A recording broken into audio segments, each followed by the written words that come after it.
खर्च आना साथे संकળાયેલું છે અને એને સાથે સંબંધ ધરાવતું વિધેય એટલે કે વાસ્તવિક સંખ્યાગણ આરનું જ વિધેય હોય. પૂર્ણાંક અપૂર્ણાંક બધી કિંમતો હોઈ શકે. જ્યારે આપણે ખર્ચની વાત કરતા હોય ત્યારે એમ કહી શકીએ કે ખર્ચ 24 રૂપિયા અને 50 પૈસા થયો.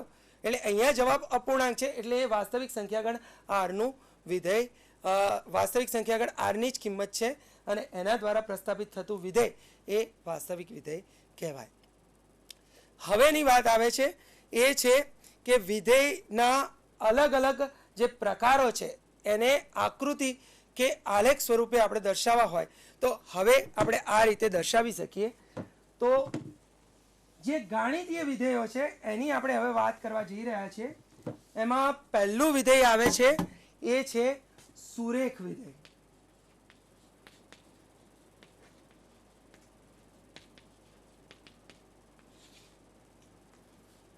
f defined from a to b એટલે કે અહીંયા પ્રદેશ બરાબર a સહપ્રદેશ બરાબર b. અહીંયા એક સુરેખા fx આપણે જાણીએ છીએ કે સુરેખાનું સામાન્ય સૂત્ર ax પ્લસ b છે પણ અહીંયા આપણે લઈએ માની લો કે 2x પ્લસ 3 આ રીતે લેવામાં આવે જ્યાં a ની કિંમત 2 અને b ની કિંમત 3 છે. સુરેખા છે. જો આને આપણે આલેખ દોરીએ અને આલેખ સ્વરૂપે દર્શાવવાનો પ્રયત્ન કરીએ તો આપણને કંઈક આ રીતનો આલેખ એ પ્રાપ્ત થશે.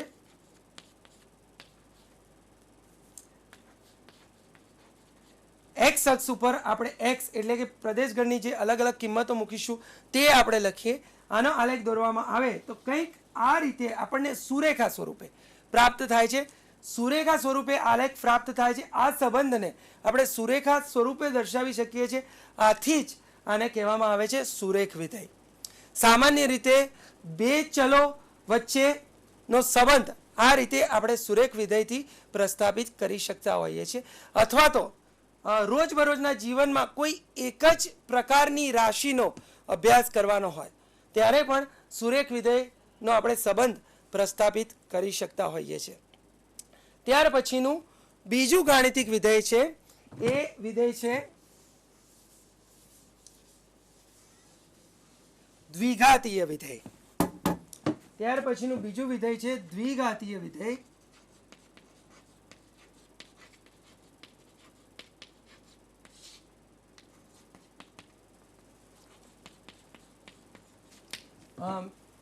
મિત્રો શબ્દ જ કહી આપે છે અહીંયા જે લખેલું છે દ્વિઘાતીય મતલબ કે જે પણ આપણને સંબંધ મળે છે જે પણ સમીકરણ આ રીતે પ્રાપ્ત થવાનું છે એ સમીકરણ કંઈક આ રીતનું હશે.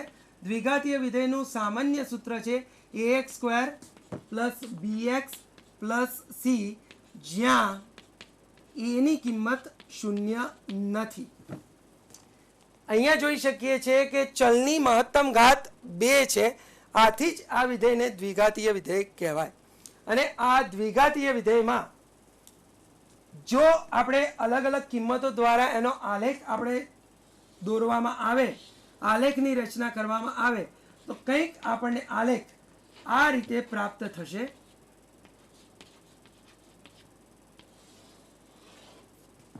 અહીંયા વક્ર આપણને પ્રાપ્ત થાય છે. આ એક સીધી રેખા નથી, આ વક્ર છે. કારણ કે અહીંયા આપણે દ્વિઘાતીય વક્રનો અભ્યાસ કરી રહ્યા છીએ. એટલે સુરેખ વિધેય દ્વિઘાતીય વિધેય. મિત્રો સામાન્ય રીતે આપણા રોજબરોજના જીવનમાં આ દ્વિઘાતીય વિધેય જ્યારે ઉત્પાદન કરતા હોઈએ એ ઉત્પાદન પ્રક્રિયામાં ઘણા બધા પરિબળો એક સાથે ઇફેક્ટ કરતા હોય છે, અસર કરતા હોય છે. અને એવા સંજોગોમાં સામાન્ય રીતે આપણને આ પ્રકારના દ્વિઘાતીય વિધેય દ્વારા આપણે એ સંબંધને પ્રસ્થાપિત કરી અને એ સંબંધ દ્વારા આપણે અલગ અલગ પ્રકારના જે ક્ષેત્રો છે એમાં અલગ અલગ કિંમતો આપણે શોધી શકીએ છીએ. ત્યાર પછીનું જે આગળની વાત કરીએ તો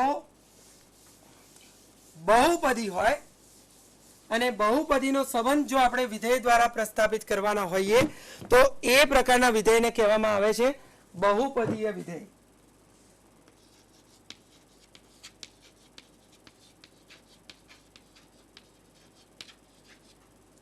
અહીં બહુપદીય વિધેય f defined from r to r, એટલે કે પ્રદેશ અને સહપ્રદેશ ગણ એ વાસ્તવિક સંખ્યાગણ r ના જ સભ્યો છે.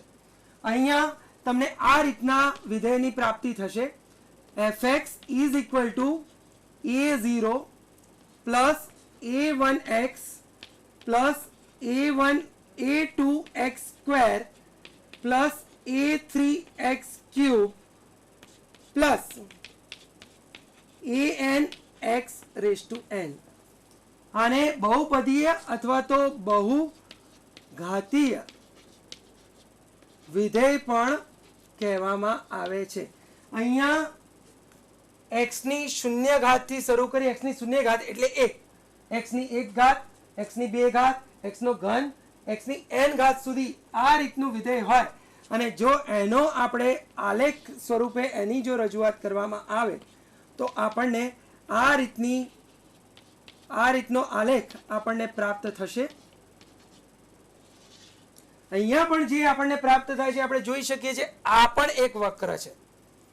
એટલે રોજબરોજના જીવનમાં બહુ ઓછું એવું થતું હોય છે કે આપણને સુરેખા સ્વરૂપે કોઈ પણ સંબંધની પ્રાપ્તિ થાય, પણ સામાન્ય રીતે આ પ્રકારના આલેખો રોજબરોજના જીવનમાં ધંધાકીય ક્ષેત્રે, કોમર્સમાં, ઇકોનોમીમાં, ફાઇનાન્સ એટલે દરેક ક્ષેત્રમાં આપણને વિવિધ પ્રકારના આલેખ આપણે એના નેચર પ્રમાણે, જે ધંધાનું વાતાવરણ, ધંધાનો પ્રકાર અથવા તો જે પ્રકારની સમષ્ટિ છે એને આધારે આપણને પ્રાપ્ત થઈ શકે.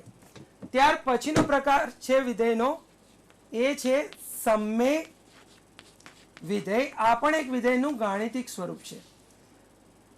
સમમેય વિધેય, અહીંયા ગુણોત્તરની વાત થાય છે. ગુણોત્તરની વાત આવે એટલે આપણને ખબર છે કે અંશ અને છેદ એ બંને અહીંયા સંકળાયેલા હોય.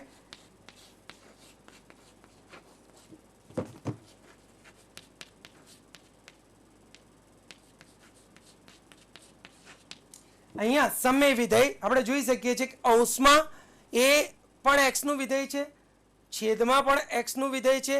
અહીંયા બે વિધેયનો ગુણોત્તર લીધેલો છે, આપણને ગુણોત્તર સ્વરૂપે પ્રાપ્ત થાય છે.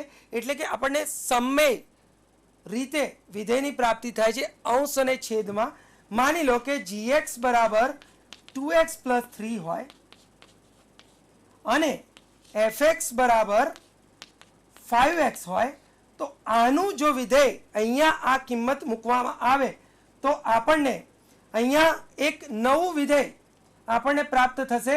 એને આપણે કહીએ છીએ કે qx. નવું વિધેય અહીંયા qx પ્રાપ્ત થશે. gx is equal two 2x plus 3 અને fx is equal two 5x. એટલે આ જે આપણને વિધેય મળે છે એ ગુણોત્તરના સ્વરૂપે વિધેયનો પ્રકાર મળે છે અને એને આપણે કહીશું એ સમમેય વિધેય. સમમેય વિધેયમાં હંમેશા બે વિધેયનો ગુણોત્તર એ આપણને સમમેય વિધેય તરીકે પ્રાપ્ત થશે. અને હવે છેલ્લો આનો જો પ્રકાર જોઈએ તો એ છે લઘુ ગુણકીય વિધેય. આ વિધેયનું ગાણિતિક સ્વરૂપ છે. એમાં જોઈએ fx બરાબર log x, એના આધાર તરીકે આપણે એને લઈએ છીએ.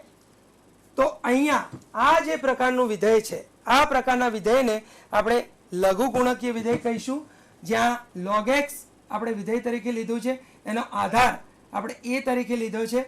અને આવા પ્રકારના વિધેય કે સામાન્ય રીતે આપણે log નો આધાર 10 એ 8મા 9મા ધોરણમાં કે પ્રાથમિક માધ્યમિક વિભાગમાં તમે ભણ્યા છો, પણ અહીંયા આધાર તરીકે a, b, e આવી કોઈ પણ સંખ્યા આધાર તરીકે લઈ શકાય અને એના દ્વારા પ્રાપ્ત થતું વિધેય એટલે કે લઘુ ગુણકીય વિધેય કહેવાય. અને હજુ વધુ એક પ્રકાર લેવો હોય તો એ લઈ શકાય કે ઘાતાંકીય વિધેય. ઘાતાંકીય વિધેય એટલે f defined from r to r. અહીંયા લઘુ ગુણકીય વિધેયનો પ્રદેશ એ r પ્લસ અને વિસ્તાર એ r છે, જ્યારે ઘાતાંકીય વિધેયમાં f defined from r to r અને fx is equal to a raise to x. અહીંયા ધ્યાન પમાડે તેવી બાબત એક જ છે કે x એ કોઈ એક સંખ્યા એની ઘાતમાં જાય છે. એનો મતલબ એવો થાય કે જે ચલ છે એ ચલ ઘાતમાં આવતો હોય ત્યારે જે સ્વરૂપ આપણને પ્રસ્થાપિત થાય અથવા તો જે સ્વરૂપ આપણને પ્રાપ્ત થાય એ સ્વરૂપ એ ઘાતાંકીય વિધેય બને છે. તો આ થઈ વિધેયની એના વિધેયના પ્રકારોની આપણે સામાન્ય બાબતો. હવે આપણે આગળ વધીએ.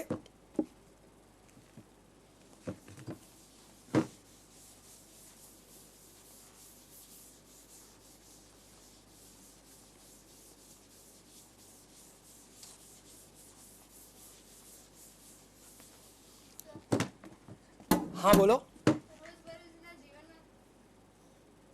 રોજબરોજના જીવનમાં તમે કીધું કઈ રીતે ઉપયોગી છે વિધેય, એમ થોડું ડીપમાં. બરોબર. હવે આપણે એ જ વાત કરવાના છીએ કે આપણે બધા કોમર્સના વિદ્યાર્થીઓ છે અને કોમર્સ એટલે સીધો સંબંધ રોજબરોજના જીવન સાથે આવે. એટલે જોઈએ રોજબરોજના જીવનમાં આપણે વિધેયનો શું ઉપયોગ. સામાન્ય રીતે કોઈ પણ ધંધાકીય ક્ષેત્ર આપણે લઈએ તો એ ધંધાકીય ક્ષેત્રની 3 મુખ્ય બાબતો કે શા માટે ધંધાકીય ક્ષેત્રની સ્થાપના કરવામાં આવે, કોઈ પણ ઉદ્યોગની શરૂઆત થાય, કોઈ પણ વેપારની શરૂઆત થાય તો સીધી બાબત છે કે નફો કમાવો છે માટે. તો નફો કમાવા માટે ધંધાની શરૂઆત થાય. ધંધો શરૂ થાય છે ત્યારે નફા માટે 2 ખૂબ જ મહત્વની વસ્તુઓ છે, મહત્વની બાબતો છે કે એક તો ખર્ચનો વિચાર કરવો પડે અને બીજો એની આવક એટલે કે આમદની એનો વિચાર કરવો પડે. તો અહીંયા આપણે હવે આ જે ધંધાકીય ક્ષેત્રે વિધેય કેવી રીતના ઉપયોગી છે એની આપણે ચર્ચા કરવાના છીએ. શરૂઆત કરીએ ખર્ચ. એટલે કે આપણે હવે ખર્ચ વિધેય કઈ રીતે અસ્તિત્વમાં આવે છે એ આપણે જોઈએ. તો ખર્ચ વિધેય જેને આપણે કહીશું કોસ્ટ ફંક્શન. કોઈ પણ ધંધાકીય એકમ ખર્ચ કરે છે ત્યારે 2 પ્રકારના ખર્ચા એ ધંધાકીય એકમ દ્વારા થતા હોય છે. અમુક ખર્ચ એ ઉત્પાદન સાથે સંબંધ ધરાવતા હોય છે અને અમુક ખર્ચ એ ઉત્પાદન સાથે સંબંધ ધરાવતા હોતા નથી. ઉત્પાદન થાય કે ના થાય ધંધાકીય એકમને એક ખર્ચ કરવો પડતો હોય છે.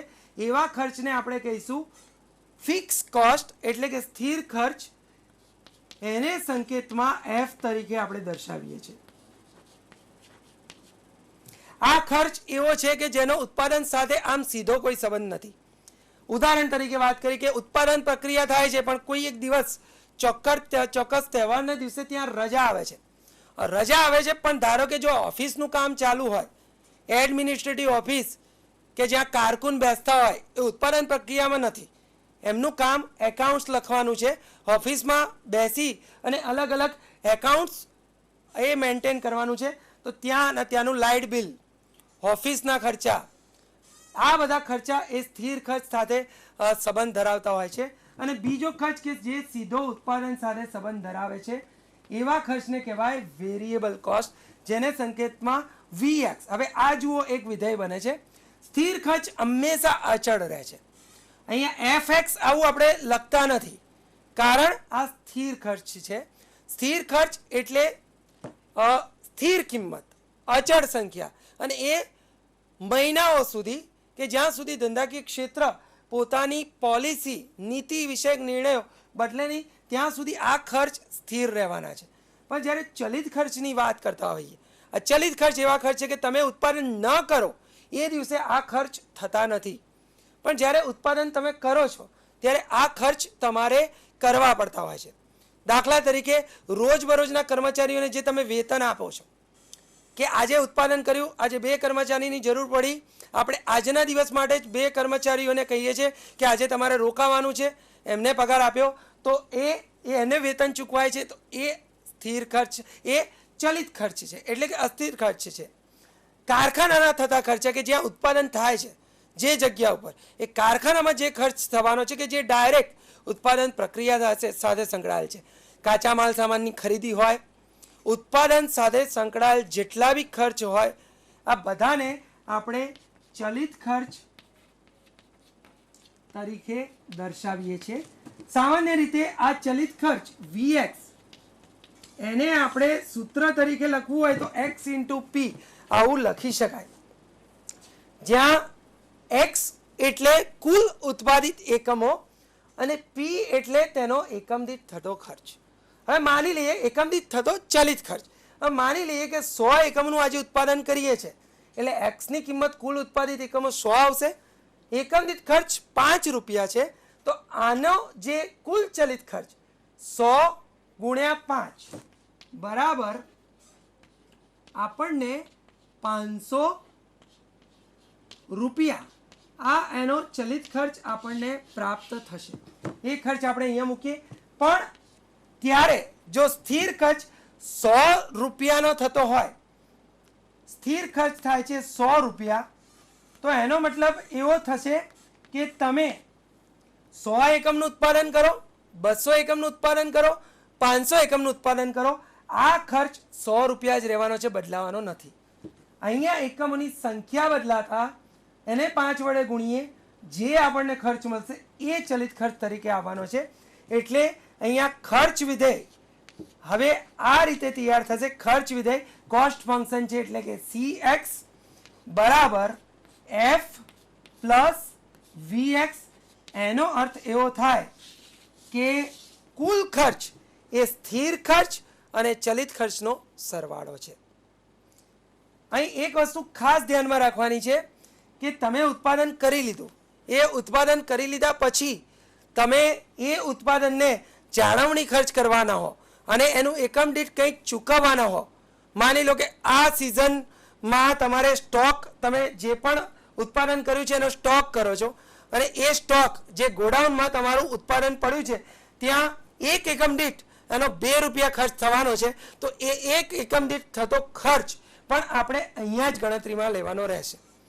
મતલબ એક વાત અહીંયા બહુ સ્પષ્ટ છે, સ્થિર ખર્ચનો ઉત્પાદન સાથે કોઈ સંબંધ નથી, ચલિત ખર્ચનો ઉત્પાદન સાથે સીધો સંબંધ છે અને એ બંનેનો સરવાળો કરીએ ત્યારે જ આપણને ખર્ચ વિધેય મળે છે. કોઈ પણ ધંધાકીય ક્ષેત્રમાં આ ખર્ચ વિધેય નક્કી કરવાનું એકમાત્ર અને બહુ મહત્વનું કારણ, ઘણા બધા કારણોમાંથી પ્રમુખ કારણ જો હોય તો આપણે એમ કહી શકાય કે ખર્ચ વિધેય શોધીને કોઈ પણ ધંધાકીય ક્ષેત્ર અથવા તો એકમ આ ખર્ચ વિધેય ને ન્યૂનતમ કરવાનો પ્રયત્ન કરશે. ન્યૂનતમ એટલે સ્વાભાવિક છે કે જ્યારે વેપારી હોય, ધંધાકીય ક્ષેત્રે સંકળાયેલો માણસ એ પોતાના ધંધાકીય ક્ષેત્રમાં કુલ ખર્ચ ન્યૂનતમ કરે, આવક વધારે, તો જ એને નફો મળવાનો છે, વધુ ને વધુ નફો, એટલે કે પોતાના ઈચ્છિત ધ્યેય ઉપર પહોંચી શકે. હવે વાત આવે છે કે આવક વિધેય.